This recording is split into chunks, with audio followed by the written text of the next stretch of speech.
নমস্কার বন্ধুরা, stay with Paromita চ্যানেলে তোমাদের সবাইকে স্বাগত জানাই। আশা করি তোমরা সবাই খুব ভালো আছো। আর দেখো, আজ শনিবার, তো সকাল সকাল আমি ঘাস তুলতে বসে গেলাম। আর দেখো, ঘাস তোলার সময় আমি এটাকে দেখতে পেলাম। তো যেখানে বেশি ঘাস হয় তো সেখানেই এরা থাকে।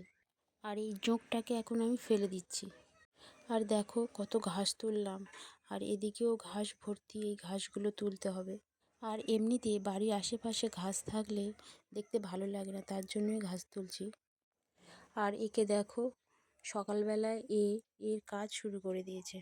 দেখো, এইটুকু জায়গাতে এত ঘাস হয়েছে। তো যাই হোক, এই ঘাসগুলো আমাদের গরুকে দেবো, তো খেয়ে নেবে। আমি এদিকে সারা বাড়িতে ঘাস তুলতে বসলাম।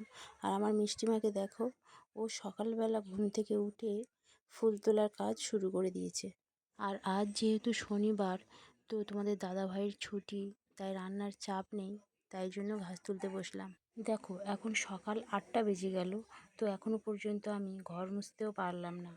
আর দেখো, ঘাস তোলার জন্যে আমার বাসি কাজগুলো সারতে দেরি হচ্ছে। আর দেখো, ঘুম থেকে উঠে যেহেতু আমার বাসি কাপড় ছাড়া থাকে, তাই আমি চলে এলাম রান্নাঘরে সবার জন্য রুটি বানাতে। আর আমার একটা অভ্যাস আছে যে আমি ঠাকুরকে না দিয়ে খেতে পারি না। তো সবাই খাবে, কিন্তু আমি খাবো না। আর এদিকে বাসি বিছানাটাও পড়েছিল, তাই সব কাজ সেরে বিছানাটা তুলতে চলে এলাম। তো ওই বিছানাটা গুছিয়ে আমি স্নান করতে যাব।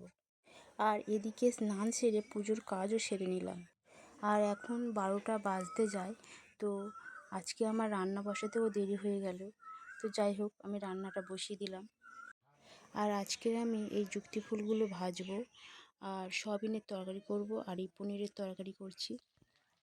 আর দেখো, এখন বাজে বিকেল 4টে, তো গাছ ভর্তি পাকা পেঁপে।